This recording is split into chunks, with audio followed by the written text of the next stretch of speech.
Quantas estrelas já passaram pelas mãos, pela mente, pelo bolso desta mulher poderosa que está aqui diante de mim? A dona, a executiva, a vice-presidente, pode, aquela que tudo vê. Vamos perguntar sobre isso também. Roberta Medina! Yeah! Mas eu tenho uma pergunta essencial. Tem que falar rápido assim? Não, isso aqui é treino. Não, é que a gente é acelerado, Isso você aqui vai se é porque é pra acostumando. sobrar mais tempo pra você falar, então eu falo muito rápido.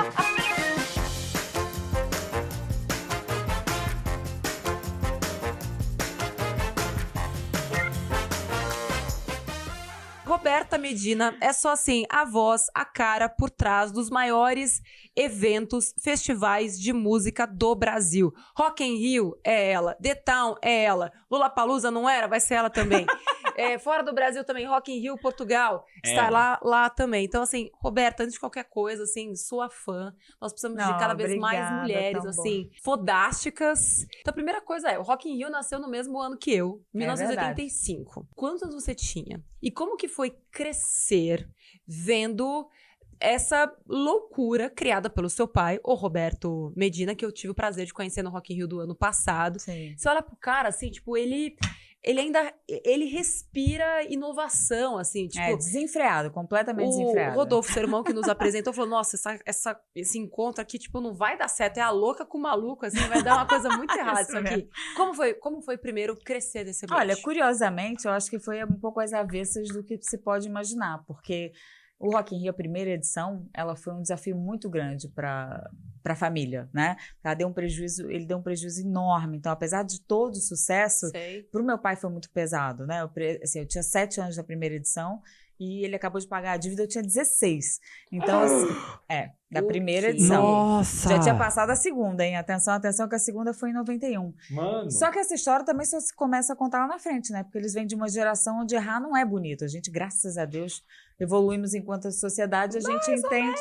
mas tá melhor, né? Tá melhorando. Aos poucos tá melhorando. A vulnerabilidade ainda tá superficial, né? Pronto. Isso. E no segundo Rock in Rio, que aí eu já vi... No primeiro não entendi nada, tive lá, sei lá, 2 dias, não lembro nada. No segundo que eu assisti... eu também vi coisas não muito legais em termos de falta de palavra, falta de compromisso.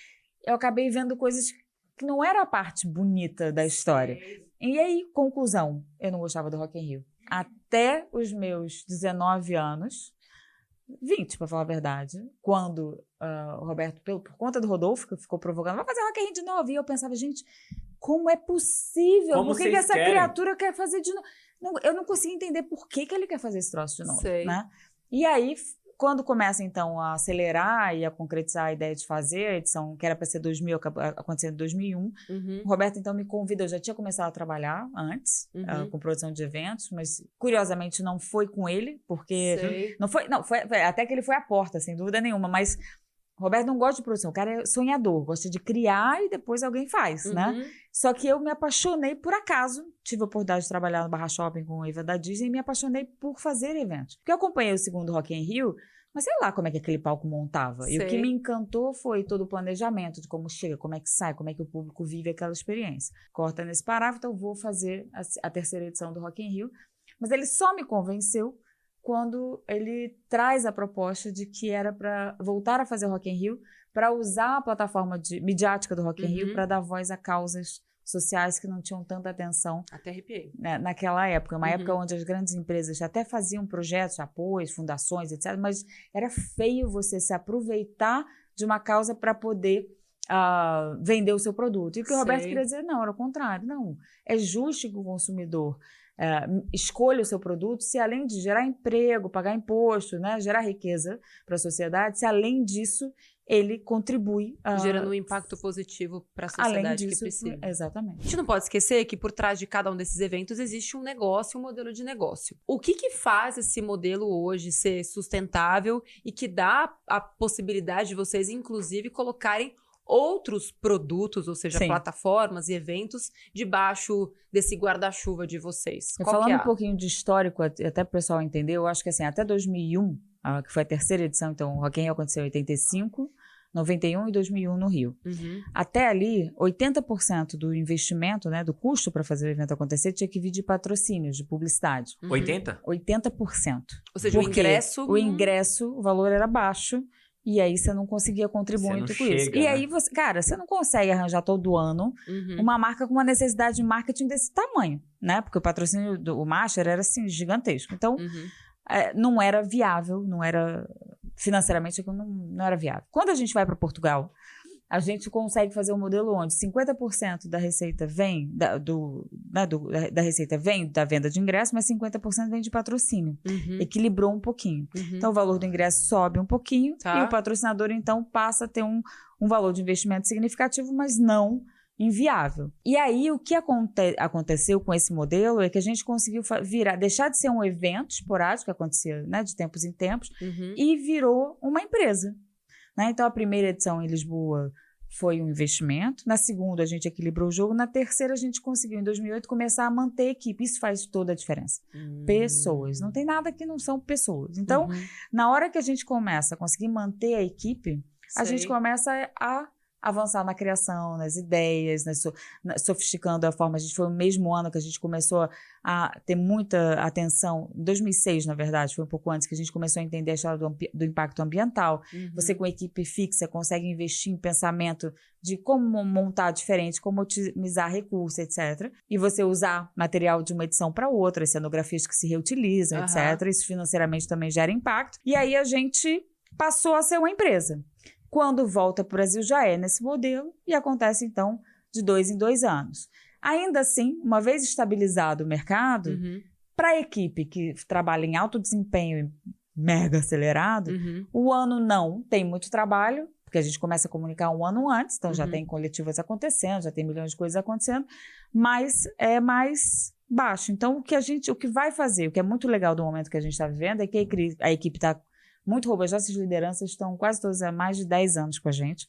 Eu fico brincando que o Roberto está insuportável, porque agora ele cria e tem quem faça, né? Porque antes era um grupo pequenininho, bicho, não dava para criar tanto. Agora o cara não para. Então, hoje a gente consegue dar mais estabilidade para a equipe, né? Porque dentro da indústria da música, dos eventos, muita gente trabalha como freelancer. O que faz a gente ter evento todo ano, faz que mais pessoas possam ficar fixas e ter sua vida mais estável. E agora, a entrada da produção do Lola, o Lola, apesar de ser um evento gigantesco, ele tem uma complexidade menor em termos de estruturas, de montagens, e isso, então, para a nossa equipe é relativamente ok, né?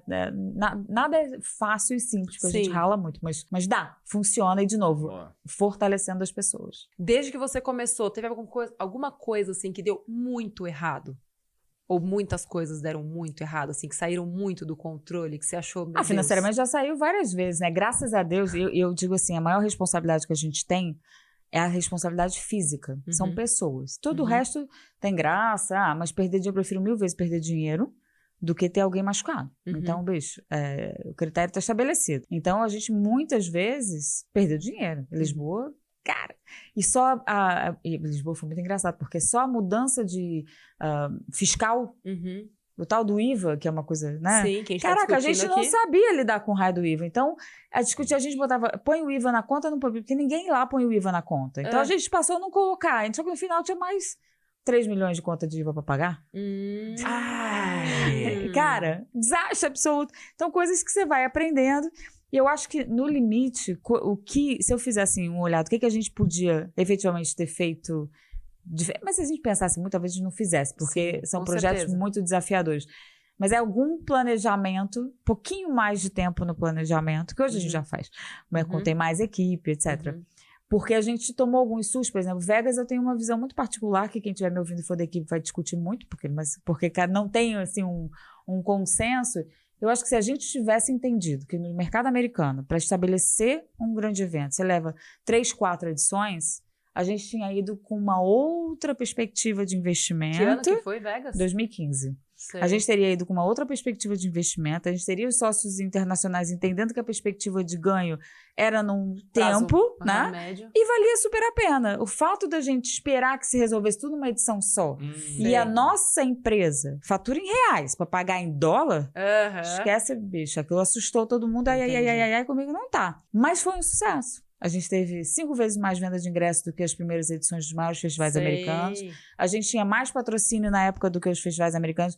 Não porque nós somos melhores, é porque o mercado, a indústria do entretenimento não precisava se relacionar com as marcas. Aliás, se vocês forem ver os festivais mais tradicionais, e na Europa principalmente, não tem marca. Ninguém gosta de marca, né? A gente tem uma cena diferente. Essa música fez eu me apaixonar pelo Axl Rose. Eu tinha um crush nele quando eu era pequena. Você tinha um pôster no quarto? Né? Eu tinha um pôster dele no quarto. Você tinha com a sunga branca lá, com o short branco o short branco e aquele casaco de pele. Ah, meu Deus, Você tinha, Roberto, um crush nele? Não, mas ele era gato. Meu crush era radicalmente diferente, tipo New Kids on the Block. Uau! Eu tava mais pro rock, tava mais pro pop.